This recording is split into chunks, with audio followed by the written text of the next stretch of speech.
Est-ce que vous avez remarqué comme moi que maintenant il y a une vague de créateurs de contenu sur les réseaux sociaux dont l'objectif c'est d'avoir des abonnés et ça marche plutôt bien.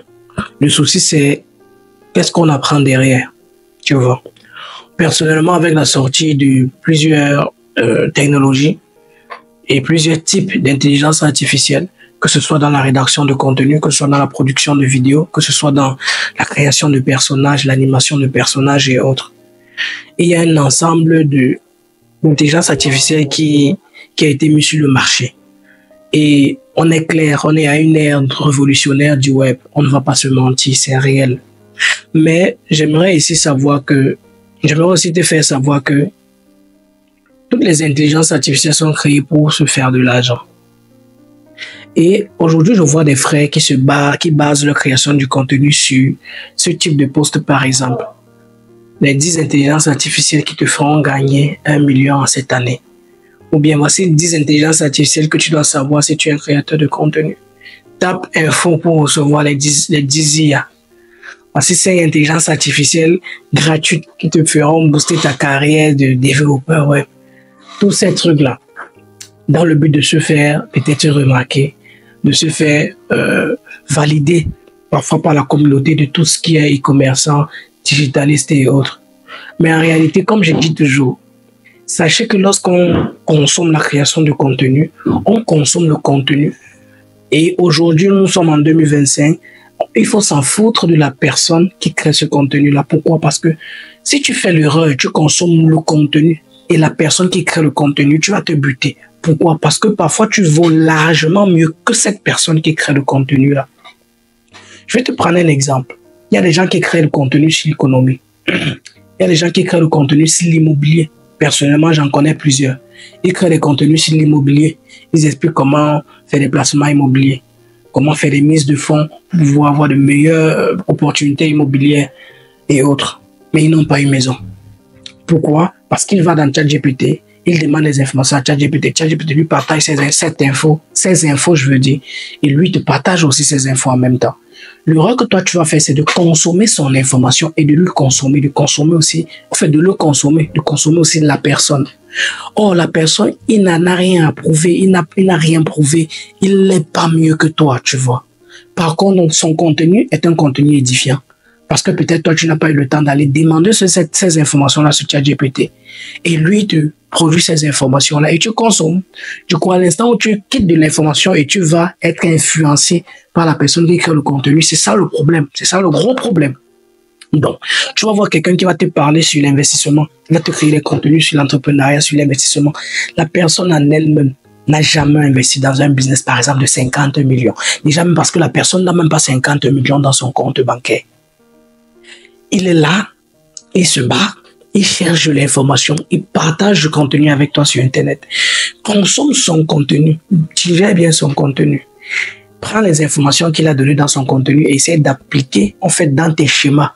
Tu verras peut-être des résultats et si ça ne donne pas comme tu veux, tu verras comment les ajuster. Mais du moment où tu consommes aussi la personne, c'est là où tu vas te buter parce que ton mindset entrepreneurial, tu sais en train d'aller à un niveau, mais la personne va se mettre en ligne de créer ce genre de contenu. Le moment où tu prends cette personne comme un modèle ou bien tu consommes déjà cette personne, tu vas commencer à régresser parce que tu étais déjà haut. Prends ces informations et tu optimises la personne que tu es déjà et pour aller plus haut. Plusieurs personnes en ligne ne sont pas mieux que toi en fait. Tout le monde brandit seulement ce qu'il veut brandir là-bas. Je vais encore prendre un exemple palpable. Il y a des créateurs de contenu dont l'objectif parfois, en 2021, j'ai connu des créateurs de contenu dont l'objectif c'était d'avoir un iPhone, c'est pas un iPhone 13 Pro Max. En 2021, ouais. Moi personnellement, en 2021, déjà les téléphones, ça m'intéresse même pas. Donc, les gros téléphones, ça ne m'intéresse pas. Mais je pense qu'en 2021, j'avais, je sais pas, un iPhone 12, un iPhone 11, un iPhone 12, je ne me rappelle pas. Et je rencontre un créateur de contenu qui me dit qu'il veut avoir le 13 Pro Max. Il veut avoir le 13 Pro Max. Si je me rappelle bien, je pense qu'il voulait avoir le 13 Pro Max. Mais il crée des contenus parce qu'il demande à sa communauté, oh, il met le 13 Pro Max, il dit, mon téléphone que je veux avoir ces temps-ci. Je veux avoir ce téléphone-là. C'est une honte. Pourquoi? Parce que il y a les clients qui te regardent, dont tu inspires. Il y a même des gens en ligne que tu inspires, mais ils ont déjà l'iPhone 13 Pro Max depuis avant toi. Quand ils te voient, quelqu'un qu'ils trouvent pertinent, quelqu'un que ils trouvent aspirante ta personne. Mais ils voient comment cette personne que tu es veut en cette année d'avoir un iPhone 13 Pro Max, chose que lui, il a déjà simplement. Il voit ça. En fait, tu banalises la personne que lui, il avait de toi. Je ne sais pas si tu comprends. Ça veut dire, moi, je peux suivre quelqu'un aujourd'hui qui me plaît bien, avec qui on partage du contenu et autres. Après, il publie un statut qu'il rêve d'avoir une PS4 ou bien une PS5.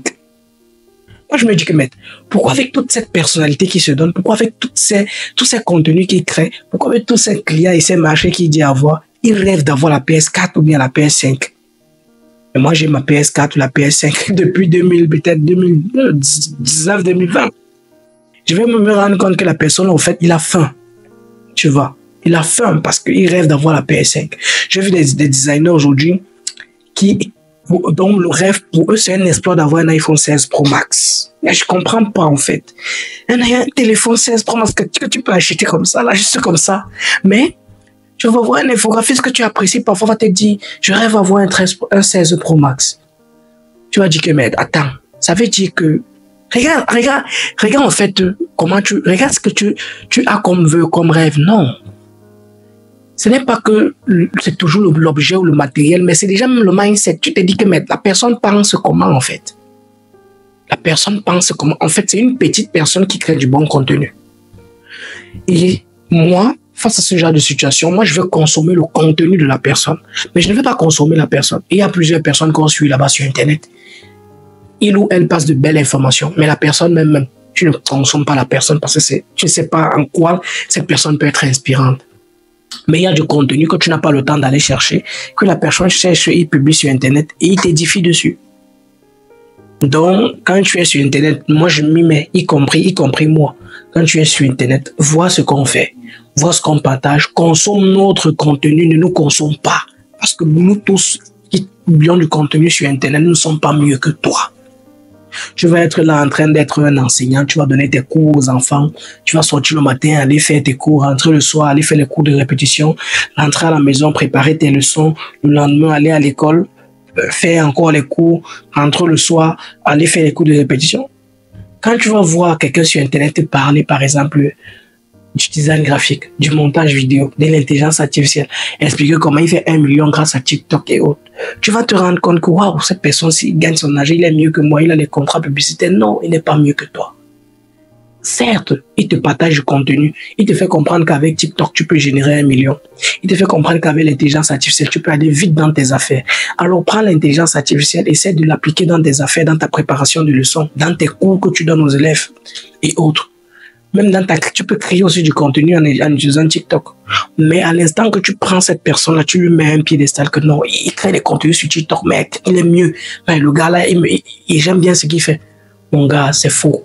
Tu veux très largement mieux que lui. Du point de vue éthique, du point de vue moral, et même du point de vue peut-être même financier. Peut-être cette personne ne vaut pas mieux que toi. Du point de vue financier. Mais il est sur Internet, il bafard. Il dit que consomme ce qu'il dit, prends ce qu'il dit comme information, prends ce qu'il donne comme information et applique ça à ton schéma.